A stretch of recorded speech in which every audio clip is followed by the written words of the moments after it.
Our next guest's books have been called nail-biting, thought-provoking, and masterful by critics and fellow authors. Her two latest novels are in development for television adaptation, including the most recent release, Our Last Resort. I spoke with author Clémence Michallon about the mysterious storyline in her novel, her real life growing up in France, and how an elementary school teacher changed her life with a single creative assignment.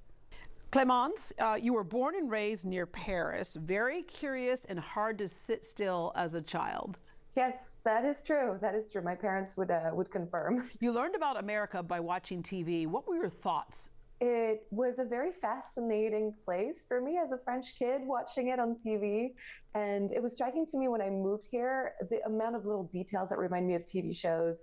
Every person wearing scrubs, for example, for me was right out of ER. There were a lot of little things like that. Yeah, I learned about France through retail and going to the mall, Hermes, Cartier, Louis Vuitton, and Champagne, but that's a whole nother story. That's a good way to learn. Absolutely. I grew up in other countries and then came to the United States, and I remember that transition. And it's different because my dad was in the United States military and they were American citizens. Take us into that thought process when you decide to get up and leave your country. And not only do that, you also decide to become an American citizen. Yeah, for me, it happened a little bit gradually, but also very unexpectedly. I came here 11 years ago with a one-year student visa. So I was only supposed to be here for one academic year. But you know how this goes. I met a guy, found a job, got married. And so it was love, really, that meant that I stayed here. And then U.S. citizenship was a good way to sort of stabilize my situation, and have the dual passport was really convenient. Yeah.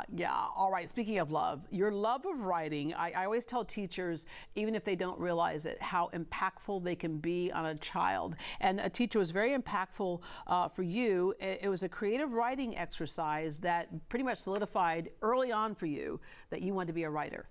Absolutely. I was 7 years old and I showed up in school one day, and my teacher had us do what turned out to be my first creative writing exercise. She put up a poster on the blackboard, and it was an illustration from a children's book company. And there was a squirrel in a tree and a bird flying at squirrel height. And we had to imagine what they were saying to each other. And it was the most fun I'd ever had. So I came home proclaiming that I wanted to be a writer. I love that. And the cool thing about that, because you became a journalist, I mean, you bachelor's of journalism from City University of London, master's in journalism from Columbia University. The difference between the two, creative writing and journalism, is journalism, you're stating the facts. But when you have a bird, as we said, it's a bird talking to a what? A bird talking to a squirrel. Yeah, you have free range of what you want to say with that, and that's that creative aspect. So you did your stint in the newsrooms, but then you were writing, getting your first book published, The Quiet Tenant.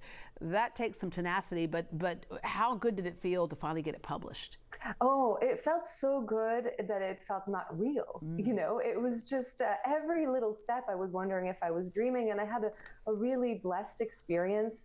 After years of work, I signed with my agent, and then the book sold to this really wonderful publishing house, and then it sold in some foreign markets as well, and it found its readers, and I still can't believe it happened, to be honest with you. All right, well, it's happening again. Your novel, Our Last Resort, but the setting is based at a gorgeous hotel that you went to with your parents about 15 years ago. That's true, yes. 15 years ago, I traveled with my parents to a gorgeous hotel in the desert in Utah. And it was one of the most beautiful places I had ever seen, and it remains so to this day. But it was also very remote and isolated. There was one access road. You're surrounded by the desert, which is really inhospitable to human life. You don't have your car while you're there because you valet, obviously. And so there was this really big sense of, if we need to make a quick escape, we can't. And I thought that would be a good setting for a crime novel. Yeah, which goes to how it's so interesting for writers, how you never know when you wake up every day what experience will lead you to your next book and your characters. All right, so crime novel, take us behind the synopsis of this. So Our Last Resort tells the story of Frida and Gabriel, two people who traveled to a beautiful but very isolated hotel in the desert in Utah. And they go there to try to mend their sibling relationship.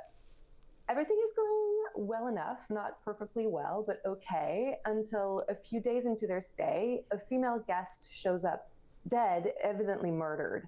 And the murder investigation is going to quickly focus on Gabriel because it's not the first time a woman has died in his orbit. Frida and Gabriel share a particular kind of bond because they grew up in a cult together in upstate New York. So the novel is told in dual timelines. One spans days and follows the murder investigation and its impact on our characters.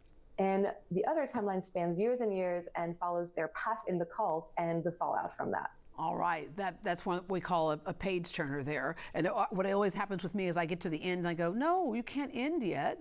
I'll read it again. I'll read it again. Well, in this case, when you get to the end, it may not be ending yet either because Our Last Resort is also in TV development. Yes, Blumhouse TV has optioned Our Last Resort as well as my previous book, The Quiet Tenant, for TV. So they have been wonderful creative partners, and I can't wait to see what they do with these two books. Clémence, oftentimes we'll read a book and we can't wait for the movie to come out. And then we'll be like, well, this was different in the book than the movie. That's just what's going to happen. Sometimes it's hard to put all those pages into an hour or a couple of hours, but it's a collaborative process. Absolutely. And I'm attached as an executive producer on both projects. So I've been able to help however I can, by answering questions or just chiming in. And like you said, what works on the page doesn't always work on the screen and vice versa. But I think that's the magic of it, is to find a way to tell the story in the best way possible. Yeah, you can ensure that you keep the meaty parts in there. All right, let me end with your best advice for people who want to be writers. As they say, everyone has a book in them. I get asked that question so often. People go, I want to write a book, but I don't know how to start. And I guess it starts with starting, doesn't it? Absolutely. Personally, I like to have a daily word count that I'm supposed to hit. And I would recommend making that relatively easy to hit. So even if it's 200 words a day, 500 words a day, whatever you can get done. And if you have to do it on the Notes app on your way to work, that's how I started. And it really does add up. It may not feel this way because it's a small effort, but if you're consistent with it, it will add up to something. Yeah, don't focus on the end goal, focus on where you are in that moment. Absolutely. That's actually very well put. All right, Clémence, thank you so much. And I should say, merci beaucoup. Oh, merci beaucoup. Thank you so much for having me. This was so fun. Our Last Resort by Clémence Michallon is available now everywhere books are sold. Visit greatdayhouston.com for links and more information.